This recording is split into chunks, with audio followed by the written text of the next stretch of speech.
I'm Roberta Glass, and you're listening to my True Crime Report. On May 5th, 1993, in West Memphis, Arkansas, 3 8-year-old boys went missing: Stevie Branch, Michael Moore, and Christopher Byers. In the early afternoon of the next day, the boys were found dead, stripped naked, hog-tied with their own shoelaces, in a creek in the Robin Hood Hills section. 3 men were convicted of the crime: Jesse Miskelly, who was tried alone, and Jason Baldwin and Damian Eccles, who were tried together. Miskelly and Baldwin received life sentences, while Eccles received a death sentence. Then HBO released a series of documentaries that cast doubt on their conviction, and a public campaign to free them unsued, with celebrities such as Johnny Depp, Natalie Maines, and Eddie Vedder lending their voices to free the convicted child killers. It's estimated $10 to $20 million was spent trying to overturn their conviction. Then, in 2011, the West Memphis Three asked the state to plead guilty via an Alford plea, despite their guilty plea making them a legal rarity, twice convicted triple child killers. Bob Ruff has just produced a special from the Oxygen Network where he does what he does best: tries to solve solved crimes. To speak with me about this case is friend to the show, Meredith, who's spoken to me about Leaving Neverland and the Stephen Avery case. Welcome, Meredith. Hello, how are you? Good. Thanks so much for agreeing to talk to me about this case. Of course, big week. Big week. Did you watch Bob Ruff's West Memphis 3 special? I did. And I watch pretty much every true crime documentary that comes on. That was terrible. What made it so terrible? I'll go from start to finish. My biggest concern is he's talking about DNA, and he's calling the district attorney of this town and demanding they release the evidence to him.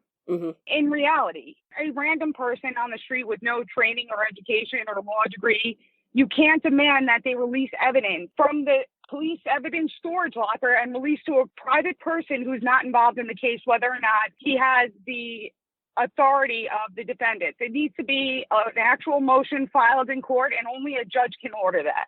Right. And I don't know why he thinks that the district attorney is going to be like, oh, here you go, random stranger. Just because you asked for evidence, we're going to destroy the chain of custody and any testing for it because you, a random stranger from the middle of the country, wants to see it. Mm-hmm. Okay. It cannot be released without a court order. Okay, that's one issue. Do you have other issues with the of course. Special? Okay. What are we doing with turtles? Why was I watching turtles? I don't understand. This man goes to a river with turtles and is throwing random animals in there to see what turtle bites are. Mm-hmm. What is this? How does that make them say that they're innocent? Mm-hmm. Yeah. I don't get it. Yeah. What makes this case so confusing for people, do you think? I think why this case is so fascinating is they have a great cast of characters. Mm-hmm. Not only the parents, the community, it's just so fascinating to watch how they interact with each other. And I guess this is a good time to bring up, this is not a Christian town. Right. This is not an area that is God-fearing and church-going, because everybody who's been interviewed for anything had been arrested. Mm-hmm. Meth was a huge problem in the town. Domestic violence, alcoholism, gambling. These are not church-going people. So the narrative that they all pointed fingers at them because everybody else in the town is Christian is absurd. No one in the town is Christian. And how about that Damian Eccles was sort of a weird guy who wore black, and that made him instantly a suspect and a scapegoat? Well, that's interesting because there was a Metallica concert like 15 minutes away where 10,000 people went to. So you would think they would have arrested that whole audience of Metallica fans. Right. That were 15 minutes away. Well, for wearing black, certainly, and listening to Metallica. Right. You look at all their friends, you look at all of them. You know, this was a trend in 1992. You have Pearl Jam coming up. You have these big bands, and every kid everywhere dressed like this. That wasn't that abnormal. What was strange about him was his behavior. It was not normal. Can we talk about Exhibit 500? What is Exhibit 500, and what does it say about Damian Eccles? Exhibit 500 was filed to the court during Damian's sentencing hearing. And what it is his past psychological records from his teenage years. And I've actually read through it. I have a degree in abnormal psychology, especially dealing with adolescents. And you see him evolve. You see him get more violent. You see him with more sociopathic behaviors. And he gets kicked out of school. He's then sent to several mental institutions with more alarming behavior. And you hear these stories of him killing dogs, and people are horrified by it because it's part of sociopathic behavior. And the problem is when you read all these therapists and doctors' reports, all of them note that he's a pathological liar. So nobody can actually ever diagnose him because he's a pathological liar and lies about his symptoms. Another interesting thing about him is whenever he's going to get into trouble, he pretends he's going to commit suicide. And he does this throughout his history. When he's stalking his ex-girlfriend and the family, they put him in the local jail. He pretends he's going to commit suicide. They move him to a mental institution. This happens 3 or 4 times. Even with this crime, he's arrested. He saves up his antidepressants, says he's going to take them in hopes to get to a mental institution because that's a nicer place to be. It's more comfortable. And you look at the psychology behind a person who's so damaged that to be more comfortable will have his family and friends worry about him. He's going to kill himself so he can be more comfortable. And you look at his history and it's all about what's best for him. And he will hurt anyone around him. He will use anyone around him to make himself more comfortable. You know, his son he used as a prop at the trial in front of the cameras in hope not to get the death penalty.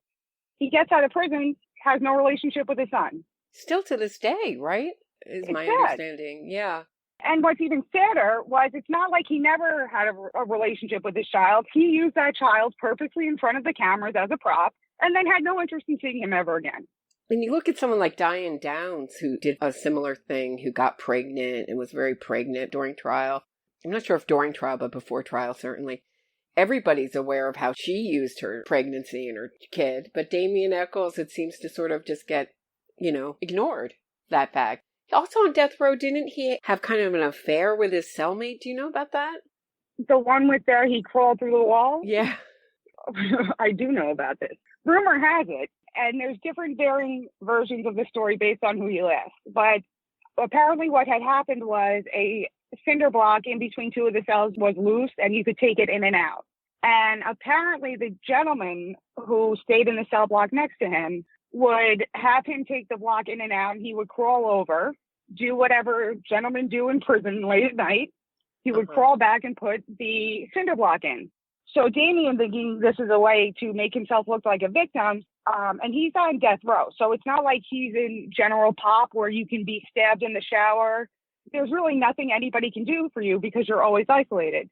But he claimed the man was threatening him to crawl through the cell block hole and go over and assault him, and he would keep crawling back and forth every night. They investigated it, and they found it was all BS, and he was voluntarily crawling into the cell next to him for that brief relationship. Right, what's so interesting... I think that guy was executed. Yeah, what's so interesting about this is that Bob Ruff is someone who says, I don't believe anything anyone says, I just follow the evidence. But that rule seems to be thrown aside when it comes to convicted child killers. What is this evidence? Right. And we're going to talk about the Turtles in a second, but I just want to talk about believing Damien Echols. Can we talk about his alibi a bit and how that worked out on the stand for him? I would love to. The story varies. I'm not sure which version he gives the Sanders alibi in court. What is that? And the Sanders alibi was that his parents were good friends with another couple who had children also, 2 little girls, I think. And the night of the murder, that he just happened to go with his mother. And then as days go on, as the family's testifying to this, like right after the murders, as they're giving police statements, more and more people are in the car. First it was him and his mother, then him, his mother, and his sister. And then him, his mother, his sister, and his father. But they had already said the father hadn't been seen in days and wasn't home. But they claimed they went to the Sanders house. The 11-year-old let them in, chatted with her because of their Beverly Hills prom episode. They knew it was that day. That's what it was. That's right. The Beverly Hills prom episode was on. Yes. And that her older sister was across the street with another friend, and they remember that was the night it happened because of the prom episode. So a podcast that I know had everybody chasing around to see when the prom episode of 902 was on. And if it was on that date, then that meant Damien was there. Right. In reality, not the case. In reality, they put these witnesses on the stand, and one of the sisters said, oh, I knew it was that day because I went to my boyfriend's concert the next night. Apparently, that happened 3 weeks later. The other one said, I knew it was that night because it was my birthday or something, and that happened 3 weeks before, and nobody actually knew when this happened.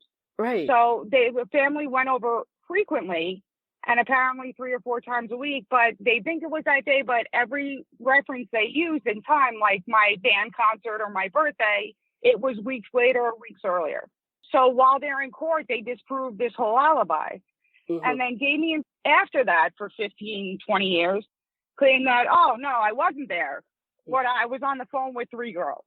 Mm. You ask the girls openly say, one of them says, no, I never talked to him. The other, something of that nature. The other one says, I talked to him early in the day. And the last one said, yeah, I called him at 8. His grandmother said he wasn't home. He was out walking with his friends. So he's missing from 6:30 to 9. Uh-huh. One of the girls says, I called at 9:30. I spoke to him then, but I called at 8 and the grandmother said he wasn't there. And he was out, quote, walking with his friends. How about Jesse Miskelly and his wrestling match? This was a huge issue. One of his attorneys... Stidham? Yes, Dan Stidham was his new attorney. He didn't really know what he was doing at the time, made a number of mistakes during this trial. And one of them was calling up 12 people that said, yes, I saw Jesse in the trailer park, and then he went to the wrestling match in another town with me. And what ended up happening was they called up several rebuttal witnesses that discredited each and every one of his alibi witnesses. So you had 12 people you proved were lying about his alibi, which is a horrible look. What he should have done is put nobody on the stand for his alibi. But this was just hammering home 12 times that he didn't have one. And the way they knew the wrestling match didn't happen was the owner of the warehouse that hosted the wrestling matches said no event was held that night. And how it never happened. Speaking of putting no one on the stand for an alibi, what did Baldwin do? He had the best lawyer of the bunch because he was the only one whose alibi couldn't have been disproven because he didn't have one. He openly said, I don't have one. Recently, I want to say in the last 2 years, he claims he was with, quote unquote, the Asian kid. Saw him at Walmart.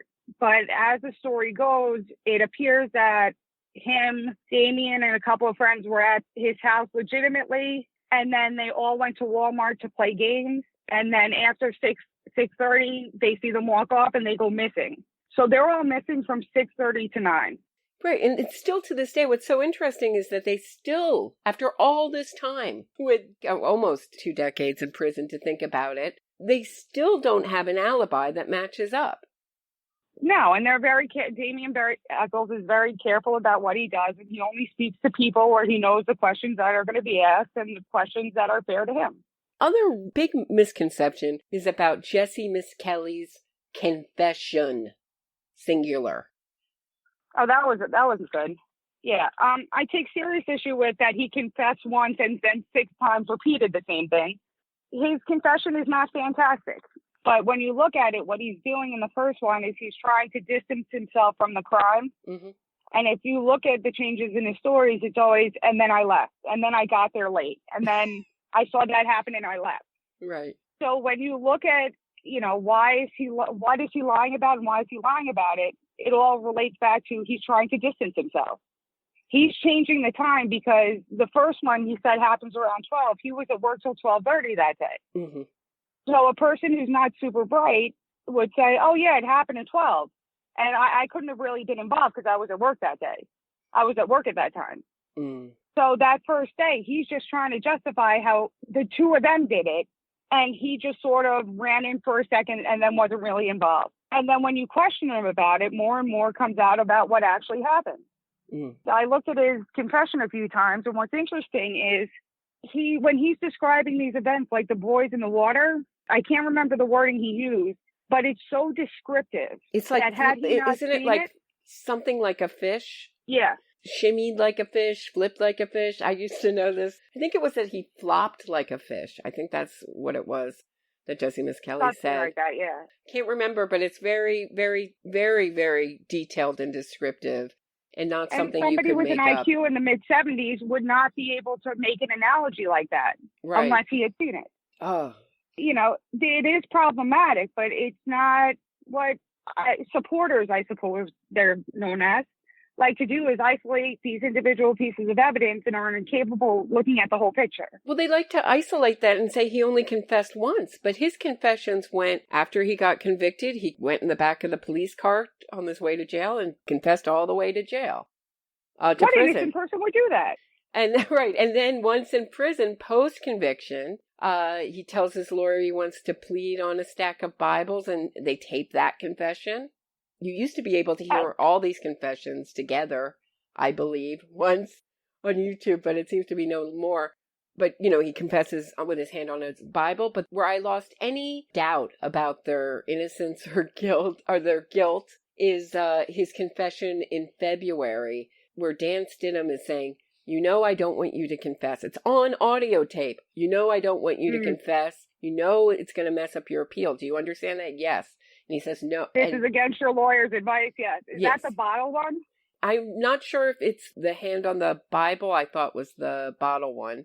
And we'll talk about that in a second. But just that where they're going back and forth. And if you're going to say that this is a coerced confession or a voluntary coerced confession or because he's scared, how scared can you be with your own lawyer sitting there? You've asked to plead guilty. Everyone's there because of you. And you're confessing. And not only that, he's not being promised anything. They said, have you been promised? And then supporters will be like, oh, well, they said he could see his girlfriend. Yeah, they said that 7 times. Did he believe them? His lawyer was sitting there right there saying, you will not see your girlfriend. Let's pretend that's true. The lawyer would have openly said, you will not see. So that's just not true. This is a kid that seems to be, he grew up in a bad environment. You look at his criminal record, it's not great, but it's sort of, this is a little kid that grew up in a bad area that had to prove he was tough. And he saw domestic violence at home. He saw women being hit at home. So when you look at his history, that's normal for him. But this is a kid that seems to sort of have a conscience and feels honestly bad about what he did. So what's the Evans whiskey bottle story? This is my pure speculation, but I think what happened was Dan Stidham felt real guilty about how the trial went. Mm-hmm.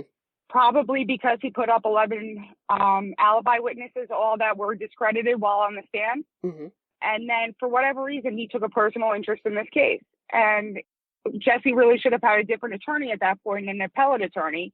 But Dan Stidham really just stayed with this case for 20 years and was following it. And I think it had to do with, had he been a more experienced lawyer, maybe the verdict would have been different. For whatever reason, Dan Stidham was very involved in this, and even the lawyer that worked with Dan Stidham said a number of times that he was too emotionally involved in this. He's not making good decisions for his client, that he should have taken a deal. And Dan Stidham refused and convinced Jesse a number of times not to take a deal for whatever reason. And Jesse is he's swearing on the Bible and he's saying, I did this. Dan Stidham's like, well, I don't believe you. I don't believe that you did it. And it's them two alone in a room. And what happens is Jesse provides evidence. He says, not only did I do this, but after what happened, I was walking home. I had an Evans whiskey bottle that somebody bought for me, a woman in the neighborhood. Her name would come to me. Vicky Hutchinson? Yes. She bought me the bottle of Evan whiskey, Evan Williams. I was walking home. I threw up because I was so disgusted at what I saw. And when you hear people who are experts actually talk about the confession, and that's not something you would have made up. Mm-hmm. That I was so physically sick from what I saw, I threw up. And they said that's what rings true in that confession, to what he's describing. And I threw up and I was so angry. I threw the Evan Williams bottle. And if you go under that bridge, you'll find it.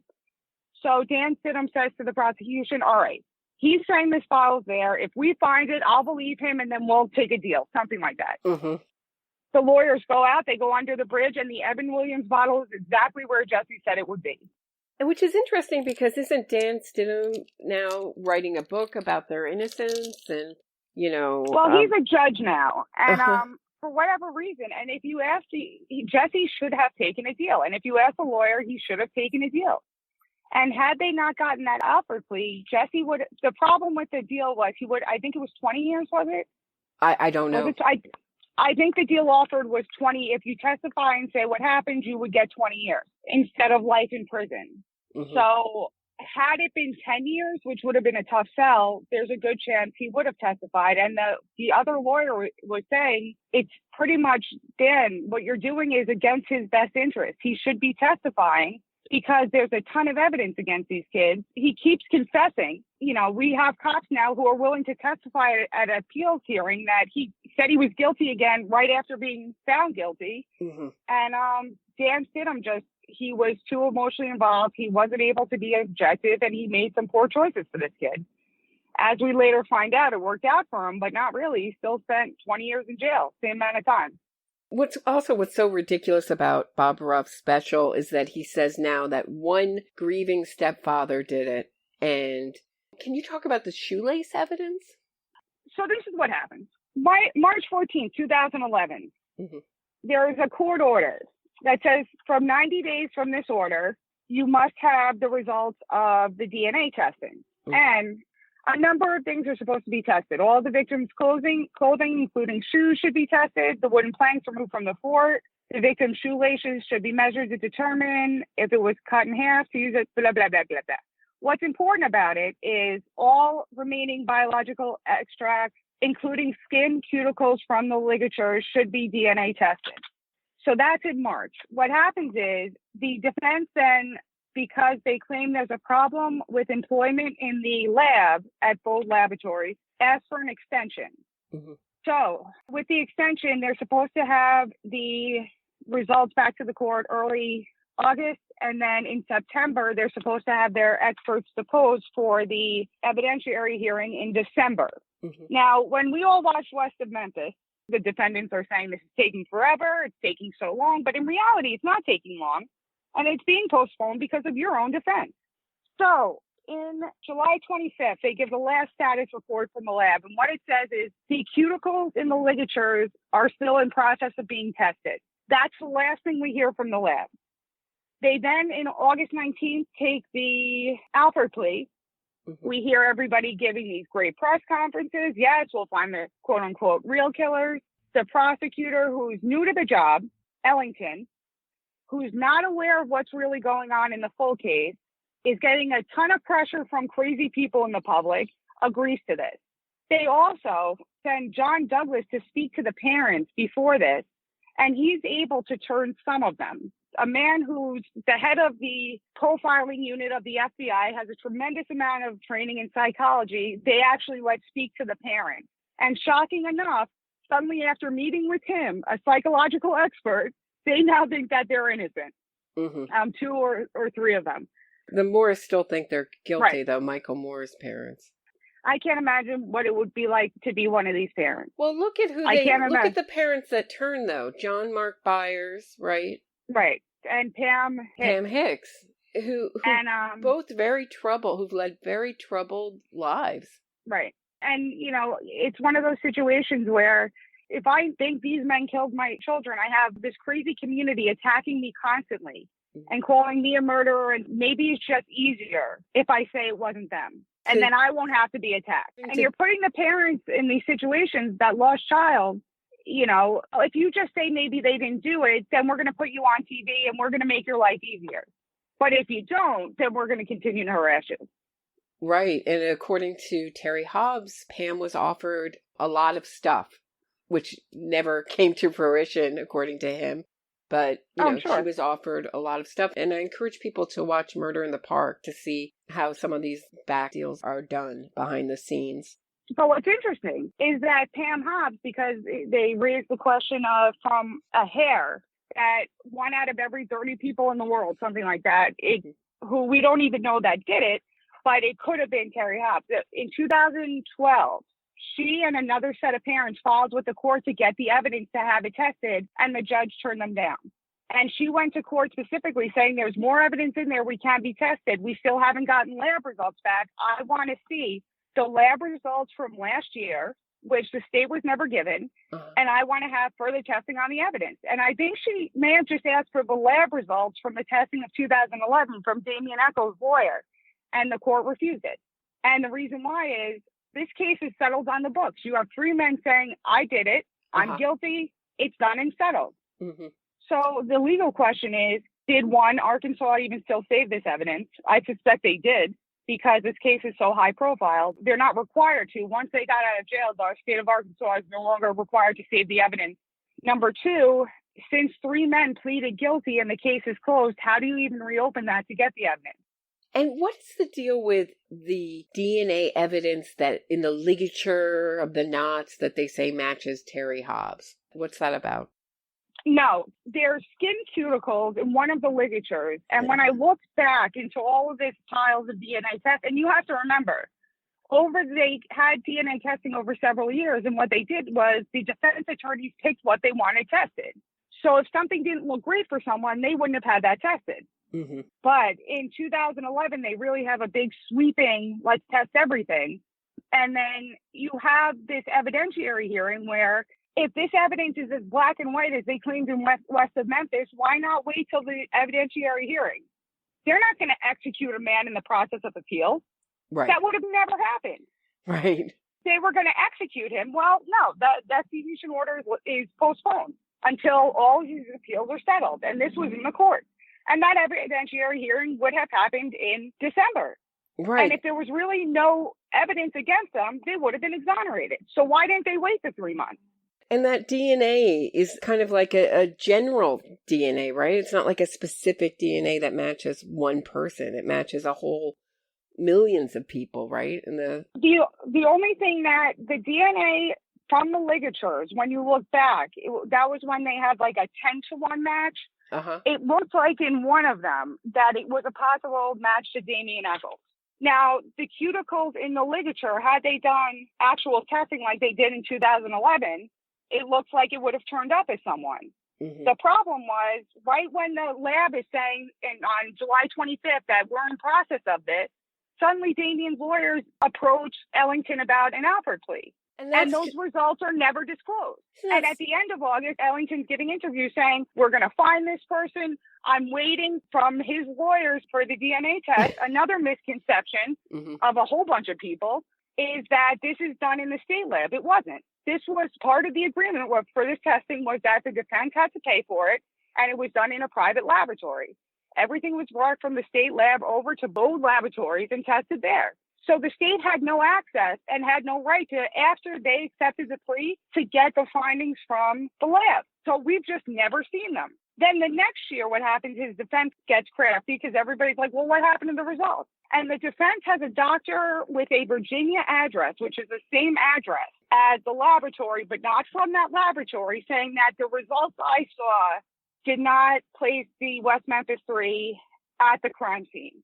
And it's very misleading. The problem is the defense showed him only very specific results. He didn't review all the results. But that was supposed to shut everybody up then, because it looked like a scientist from Virginia said he reviewed the results and they're exonerated. That's not what happened. He didn't review all the results. Everything is like a magic trick to me, and that's the way I see this PR. There's some for great this. lawyers. Yeah, it's just like a show. So they announced to the world that we're going to get a new trial with our new evidence, and then right as they announced that, they sort of asked for this deal. So it looks like, and what's written about this case is that they were freed due to new DNA testing, which is anything but the truth. And not only that, they wouldn't release the results from the testing to the parents the following year. They wouldn't even let them see them. Very interesting. So it looks possibly like it might not look too good for the West Memphis Three with some of those tests, right? If this was me, and I was in jail for 20 years for a crime I didn't commit, and they did DNA testing that year, I would release every test and wave it in the air and just publicize. Every test would be online and say, I didn't do this. This is the only case where we have hidden test results. Why is that? And why July 25th, when they're saying those cuticles and the ligatures are in process, why at that point, what does the defense know? Where they then finally approach the prosecution about an Alford plea. What happened? And so this is all mystery. And to say that he was going to be executed or dying from only eating Skittles. He's dying from bad eyesight and bad teeth. He said at one point, right? He's 40. I'm 40 now. Guess what? When you get older, you need reading glasses. That's just the way life is. Sure is. And eating only Skittles is not going to help with your vision. Right. Skittles and soda, what was it? Something like that. He has a million stories of how horrible it was. If I really didn't do this, the three of them, one of them, Jesse goes into hiding forever. Mm-hmm. No, no one ever sees him again. Very interesting. Or maybe once he comes out for an interview, it doesn't go well. Didn't go to the party. They had a big party on the top roof deck of some place, champagne, and Jesse Misskelley didn't show up for that party. He seemed to just get out of prison and want to spend time with his family. And I'm not even going to fault him for that. I don't think there's great feelings between he and the other two. No. And I think that what's interesting is the other two, if somebody was constantly saying that I committed a murder, I didn't, I'd be a lot angrier with them, and I'd be like, this person's out of their mind. I have no idea what they're talking about. But if you notice, they never attack him. Why are they scared to attack him? That makes you wonder, too. They always attack the police, but they never attack him. They never call him a liar, right? What are they scared of? Mm-hmm. Is it possible that if they do attack him, then he'll come out and say, well, I'd like to give a TV interview of what actually happened now? It's all just interesting stuff. Can you talk about the knots of the shoelaces, how they were tied? And this is all a whole bunch of interpreted stuff. But, you have people saying that they had to be a butcher because of the way the knots were tied. The knots were tied. You know how you teach a 4-year-old to tie their shoes? Uh-huh. And they crisscross and then pull through. That's how the knots were tied. So anybody above the age of 5 who can tie their own shoes is a suspect to this, if it's based on knot tying. But they're tied there's 3 different knots, correct? From my understanding, it's just different hitches. Uh-huh. I'm not a knot expert, but from my understanding, there was one of them had 4 hitches in it. Uh-huh. One of them had 2, one of them had 3. And there's a lot of question over the shoelace that was cut into 2. And I don't know why they don't have that answer. Right, so it looks like possibly that there were maybe many different people involved in, and just the fact that you'd have to control 3 8-year-old boys, one person. Well, that's another thing that's been highly interpreted. I was watching the special last week, and these boys some were treated for ADD, some were treated for ADHD. These did not seem like a compliant group of boys. Right. That if you told them to stay, would do so, because we know all afternoon people were yelling at them to come back and they ran away. So why would they listen to this one person? We know people said, come back and don't go out. And a bunch of them just ignored and ran away and ignored directives from adults. And also, it's never happened that I know any case in the history of the world where a stepfather has killed his son and 2 of his friends in this kind of manner. How likely is that to happen? And then to go to his friend's house and play the guitar for a half hour, 45 minutes. Right, with no history. And then, I take issue with this, because they said last week in the quote-unquote special that why did they call from the restaurant and why didn't he want the police at his house? Well, he didn't call the police. His wife did. He went to the restaurant and said that our son's missing. And she said, I'm calling the police right now. So she was on the phone with the police. She told the police where to go, Pam Hicks. He wasn't involved at all with where the police were going to go. So that's a complete made-up nonsense BS. Right. And for years we were arguing about John Mark Byers being the killer. I was arguing at least with these West Memphis Three supporters. And then all of a sudden, Hobbs was the main suspect. So they've switched. It should give anyone pause, don't you think? That the West Memphis Three said they were 99% sure it was Byers. Now they're 99% sure it's Hobbs.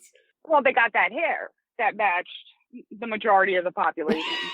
Okay, so let's talk about the blue wax. This, I think, is the most compelling piece of evidence that's not in anything. So as it goes, on one of the boys' clothes, they found blue wax.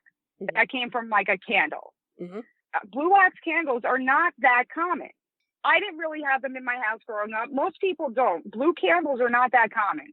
Where did the blue wax come from? Oh, well, it turns out while they were searching Dominique's room, on top of a book, they find a blue candle. And the wax is melted onto the book. Oh, and look, it's consistent with exactly the same type of wax on the shirt.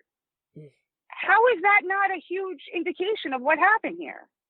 And then when you listen to the people who, and this other thing about satanic killings didn't happen. Yeah, they did. One happened out here on Long Island. This nut job named Ricky something, who was schizophrenic, was into worshiping the devil. He wasn't well, and he killed one of his friends and left his body in the woods for 2 weeks. And these happen all over the United States. The problem is when you look at the majority of groups of kids that get, and this is normal part of teenagers, you know, you go, you experience new things, you try occult things, and that's a normal part of growing up and experiencing things. The difference is when you have somebody with a mental disorder and who has a history of violence and then put it with the occult is when you get a problem. But 99.999% of the population, when you put together with occult beliefs, won't have a problem because they know it's wrong to kill people. And Damien Echols recognized it in himself. He wrote on his Social Security form, I'm sociopathic and homicidal. Or psychopathic, I think he actually called himself. So he recognized that there was something very wrong. And people are saying he's killing cats via firecracker. He's killing a Great Dane. He grew out his fingernails. He's trying to rip out his rival's eyes with his fingernails. When you look at what Damien Echols says in the therapist appointment right before that, he says, my mother says I should go on disability and Social Security. And the therapist says, okay. And then Damien Echols writes on the form in the next session, I'm homicidal and whatever.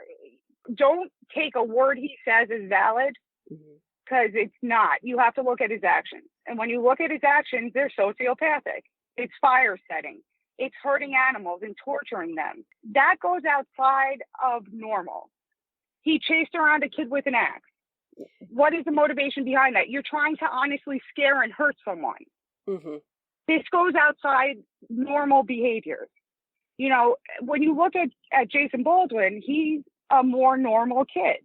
Yeah, he stole stuff, but when you look at where he grew up, he didn't have anything. So a fairly normal behavior is then to steal during your teenage years. And his one violent incident is his stepfather was attacking his mother and he defended her.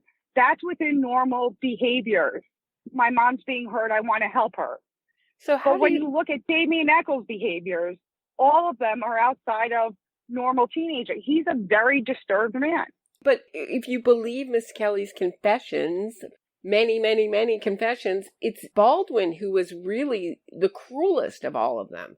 Right. And I think what happened is Damien saw himself as a leader, and he's unbelievably manipulative. And I think that he took a kid who grew up in a bad home, whose mother was in and out of mental institutions, who was in a lot of pain. He suffered a lot. And he saw these three boys that came from nicer homes and had what he didn't have. You know, while a lot of us will look at these homes and say they're not fantastic, compared to what he had, he was in the trailer parks, he had nothing. These kids had bikes, they had toys, they had what he always wanted but never had. And I think that's where that came from. And I think that through a little drinking and through Damien Echols promising the world, I think that's how he was able to do it. I don't want to get conspiratorial, but what's really interesting to me about this case is how poor the media reporting is on it. If it's any sort of large newspaper or magazine, it's always going to be from the defense side.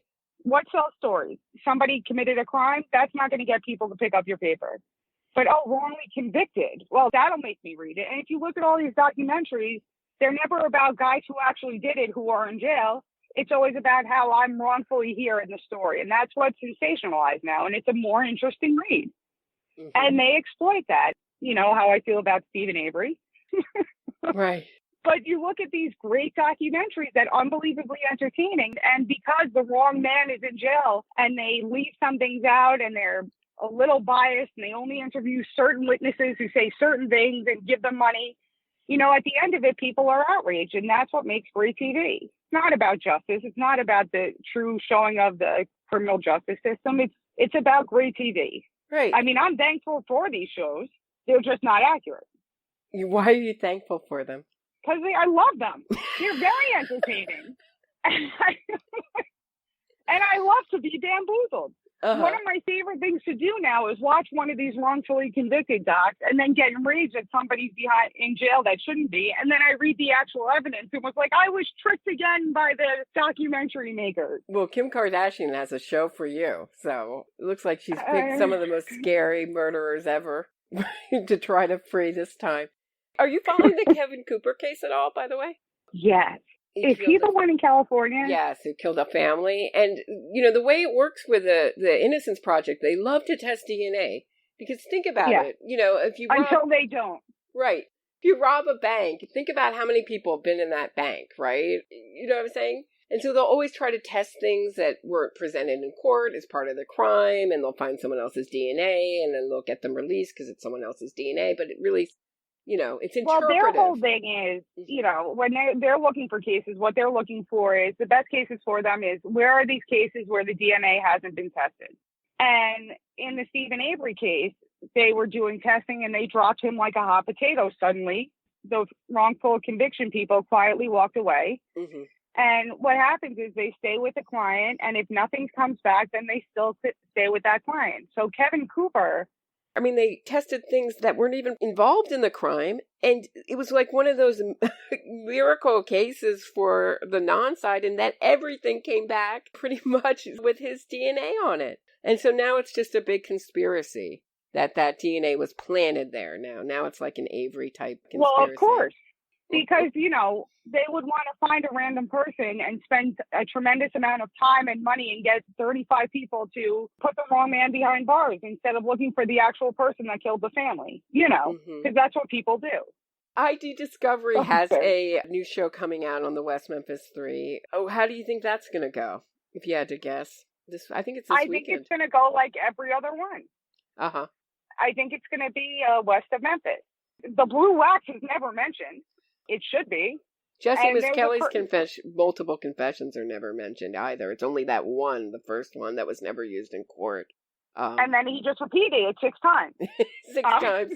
And once to a supporter, too. Who no longer supports him, was sending him a ton of money, That's a great story. Can you talk about that? Just briefly. I know a little bit about it. From my understanding, there was a woman who was a big fan of the West Memphis Three and had a very close bond with Jesse Miss Kelly and would visit him and send him money. And one day she asked him, "Did you do this?" And whatever he said, she immediately stopped supporting him, stopped sending him money, and then put a message out on the internet saying that they're guilty. Mm-hmm. And then, of course, she was attacked by 20,000 nut jobs. The people that are the supporters and are incapable of looking at the picture of a whole and incapable of accepting, what's true or not, what's their motivation? Yeah, I would say about half are fellow occultists who relate to Damien Echols. And I would say about half are people who really think that they're wrongfully convicted. I think that the occultists don't care that they're guilty so much. And if they think that, they might think they're innocent. And also, there's also an element of the people who are anti-death penalty and feel that because it was a death penalty case for Damien Echols, that the ends justify the means. Maybe they were guilty, right, but it's a victory for them type thing. I'm recently of the camp that we should get rid of the death penalty only because we spend $1.2 million on the trial and appeals of every death penalty case, and we only spend about $411,000 in life in prison cases. Mm-hmm. And when you make it a death penalty case, then you get all this nonsense. I think the death penalty we should start looking at getting rid of. I've only recently evolved to this, but when you look at these cases where you have these people going nuts, it's because of the death penalty. Well, if we take that away, we can then just look at the evidence. Right. Well, I think that when you have some evidence beyond all doubt, and that to me means DNA evidence, I think it's much easier to convict people than when you have a lot of circumstantial evidence. Yes, certainly. So what would you say for people who want to learn about this case? What would you suggest they look at, read, listen to? Well, put aside the next 2 years of your life. Say goodbye to your friends and family. And it's because there's a tremendous amount of, it's great reading. There's the Callahan site, which I've always said is a little bit biased for them. Uh-huh. But I would have to say that what's on the Callahan site? The Callahan site has, I'm not going to say all of it because it doesn't, a lot of the witness statements. It has all the police files. It has most of the court filings with all the appeals and possibly millions of pages from the trial and exactly what happened from start to finish. It's missing a bunch of stuff, but it also gives you enough of an understanding of what happened there. Mm-hmm. And I think the best documentary to watch on it is Paradise Lost 1. I agree. Because in Paradise Lost 1, the makers of the documentary don't know yet that they're going to try to prove them innocent. So that's the most neutral of all of them. It's biased. It still leaves but a lot out. But it's more neutral than anything else you would see. Yeah, it's always the court documents are always so important. And West Memphis Three Facts website is also a tremendous resource. Gary Meese's And for somebody podcast, who wants a William great Ramsey's summary, is to read the opening and closing statements of both the defense and the prosecution. Because especially the closing statements, all of them. I would say the original trial for Jesse, and then Damien and Jason were in another trial. But I would read the closing arguments of the defense and the closing arguments of the prosecution, and they summarize everything that was presented in court. Okay. So that's the best picture of what you actually saw happen in that trial. And your podcast, obviously. Thank you. And William Ramsey's book, I think, is also an excellent resource. And Gary Meese's podcast I just loved his last episode. All of Gary Meese's books. Yeah, they're great too. I love Gary Meese's books, and I've listened to, I want to say almost all of his podcasts, because life gets busy sometimes. But I think he's a great resource on it. I mean, he really knows the characters and every minutia of the personality. He knows his stuff, man. And what's great about him is he's actually spoken to a lot of the people involved in the case and has contact with these people that nobody else has had contact with. And he spoke to Narlene Hollingsworth years after this happened, and I don't know anybody else who was able to speak to her. Why is Narlene Hollingsworth important in this case? She's an interesting character. Besides the fact they refer to her family as a clan, which is outstanding. And everyone's like, oh, the Hollingsworth clan. And they're all like married to sisters and brothers, and they're interesting families. And like one of the brothers can't be around a sister because of sexual assault. And it's a very again, these are people from this area, not God-fearing people. But Narlene said that and still swears, apparently up until recently, that she saw Damien and Dominique on the side of the road right near the crime scene when it happened. And she gets pretty detailed in it. Who is Dominique, for those that don't know? Dominique, speaking of that, I have some questions about her. She is Damien's girlfriend, red hair. She's a Sassleberry. She was impregnated as a teenager not during the trial, but she got impregnated before and she was pregnant. And she knows a lot more than she's telling. I always found it very interesting that even 20 years later and 10 years after Damien's been released, that she's actually never come out with her story. And that's, out of everyone in the case who I'd most like to speak to, she's the one who I would love to speak to, because she knows a lot more about this than she let on. And she had every motivation to not say what she knew because she was pregnant with his child. She obviously didn't want him to get the death penalty. And now, since he went out of jail and abandoned his son for the last 10 years, I'm interested in what she would say. Yeah. I think she's the one person that could clear this all up for all of us. What do you mean clear it up? I think it's possible that Hollingsworth actually saw Damien and Dominique on the road. And her mother, she has a sketchy alibi too. She claimed she was walking the dog for 3.5 hours, which was 10 minutes. Where was she? Right. And Time Tracks was on, but there's a whole problem of when she got home and then she walked the dog, and some stores it's 3.5 hours, other stores it's 10 minutes, but she's obviously not home for a couple hours. And her life was focused on where was Damien. And when you hear her interviews, she's constantly either looking for him, on the phone with him, or on the way to see him. That was her life. So do I think that it's possible she met up with him right after and they saw him on the service road and she helped cover up the crime? I think it's very possible. I think so too. I think Hollingsworth saw exactly what she said she saw and still says she saw. Yeah, and Damien Eccles, is very manipulative and has a lot of sway over people, so. And she has his child at this time and knows that if she says anything, he's going to get the death penalty. Who's going to help her with this baby? She has the greatest motivation of all to keep her mouth shut, and she right now has the greatest motivation to tell exactly what she knows. Well, who would want to do that, though, and be on the other end of these supporters? I mean, I just get a little bit. It's going to be an absolute nightmare. I can tell you, it's no fun. Just from personal experience, it's no fun. From being on your podcast, I've had a little taste of it, and it's relentless. I used to have a video up of my cat. This is before I even started a podcast, and I got into some, YouTube discussion with one of these supporters, and he followed me back to my channel, which had a video up of my cat eating cantaloupe, and then said, I'm going to come to your house and kill your cat. That was the message he left. I don't get that. Especially West Memphis Three people. They've been out for 10 years, people. What is this killing cats? They're out. You won. What do you want? I don't know. I don't know. I've also heard other nuns say, well, we won. They're convicted. They're twice convicted child killers on parole. You know, they had to plead guilty to get out. What do you think about the argument that the state knows they're innocent and they wouldn't let them out if they were really guilty? I think that they spent, when you look at it, most murders, you only spend like 5 or 10 years in jail, and all 3 of them spent 20 years behind bars. Mm-hmm. They served substantial jail time. They lost 2 decades of their life. Their crimes are so heinous that they should have never gotten out, but they can't walk away saying that, oh, well, we won. Mm-hmm. You lost 20 years of your life, and that's your 20s and 30s. That's a big chunk of your life. Also very interesting, none of them have had children. Why? That is interesting. What's the deal with all these celebrities willing to put their good name or their, I don't know, big name, maybe not good name, big name behind the West Memphis Three?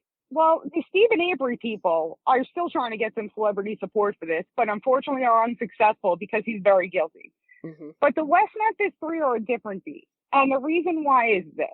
Teenagers feel like outsiders. Every one of them does. It's something we all go through, and we feel like we're not part of the cool group. And Damien Echols was the symbol of that. The kid that didn't follow the rules, and he didn't conform, and he wore odd clothes. And I think these celebrities like Johnny Depp, and especially the guy from Pearl Jam, saw themselves in him. Mm-hmm. And they remembered when I was a teenager, I was an outcast and people made fun of me. But the difference between Damien Echols and Pearl Jam guy and Pirates of the Caribbean guy, whose name is escaping me, Johnny is Depp? that Damien Echols is a very damaged and sick man, and he wasn't in mental hospitals for depression. He was there because of his behavior and his actions. Mm-hmm. And they were so damaging, and with the fire setting and the hurting of people and the threats he was going to make, you know, you're not going to find Johnny Depp when he was in Kansas during his teenage years. That didn't happen to him. So the difference is Damien Echols is a very damaged and sick person, and they're not. They're just outsiders, but they see themselves in him.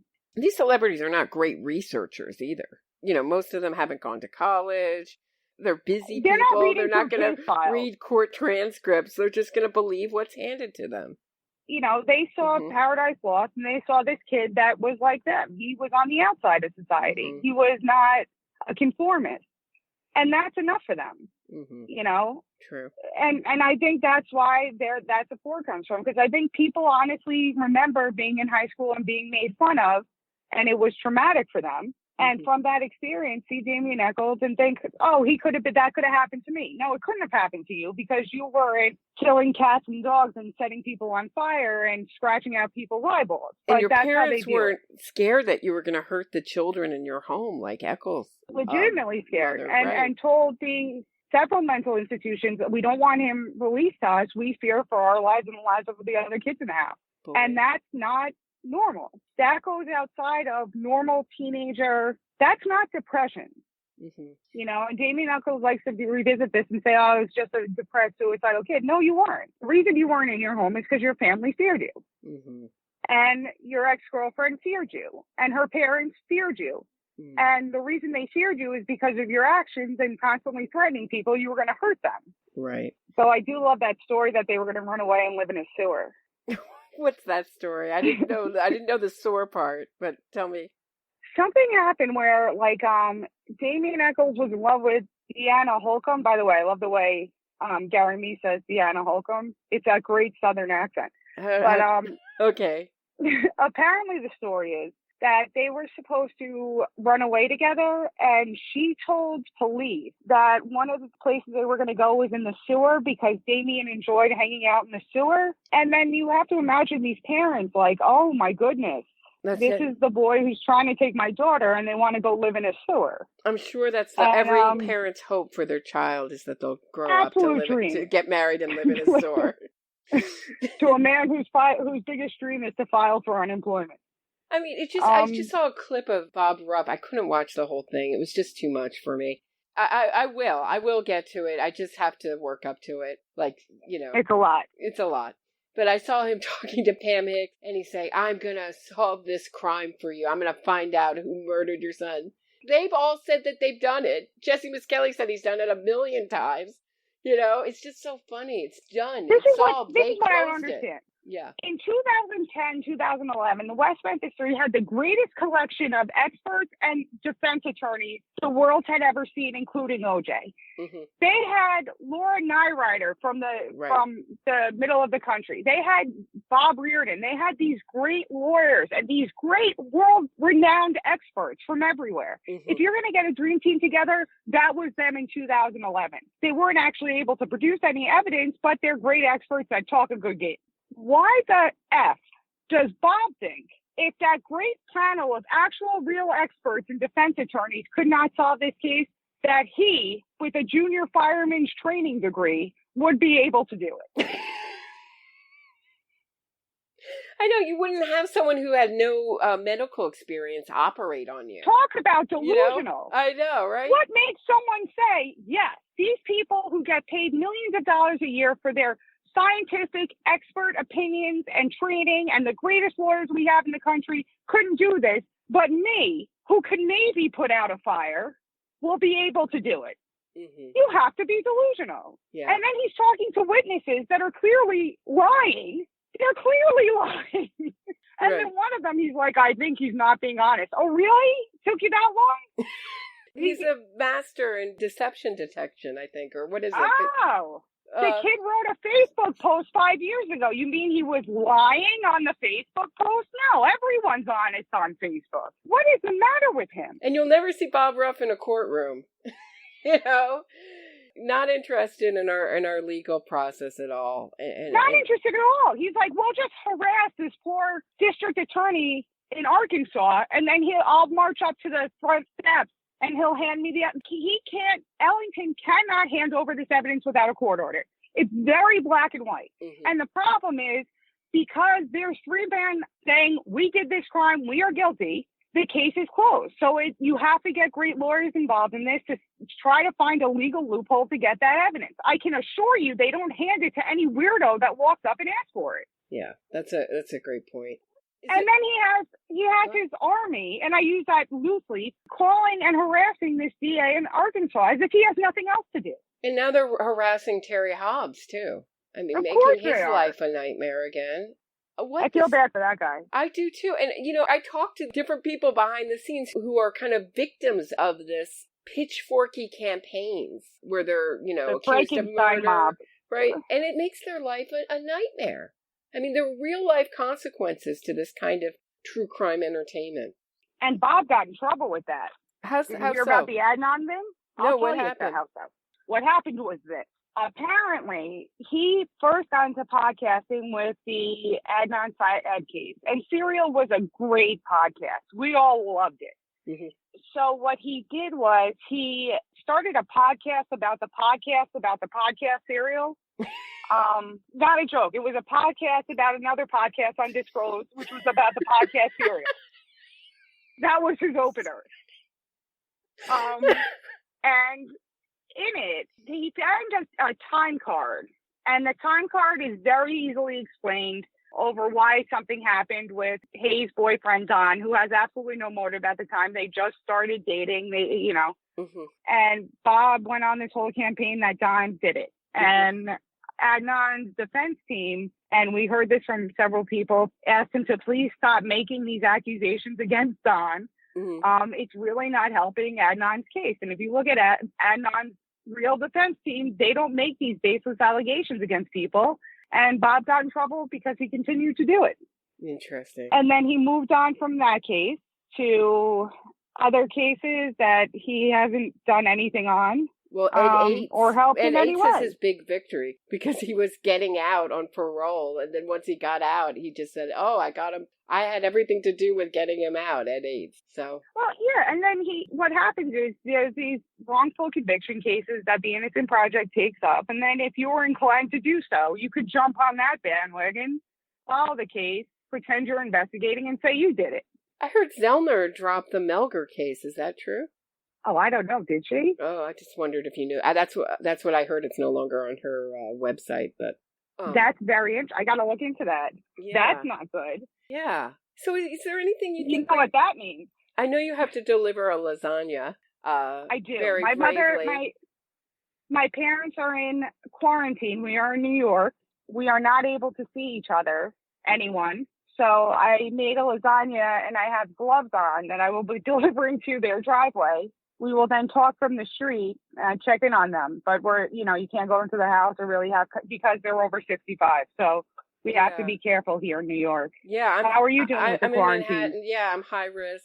So my friends have been coming by and calling me and saying, look out the window, and we wave. It was very nice. Yeah. I just got sent a pound of coffee from Encore Coffee. Thank you, Mike. It was very really nice. Sweet. Yeah, just really so touched. Just like a random act of kindness. And that's what we need now. Yeah, certainly. It's tough. So I hope everybody's doing okay out there and hanging tough. We'll get through this. This too shall pass. And Meredith, it felt so good you always make me laugh, and thank you so much. You know so much about these cases. I appreciate it. Well, thank you so much, and I will talk to you soon. And stay safe and stay healthy. Good luck with that lasagna. Thank you very much. Thank you. Have a great night. Bye.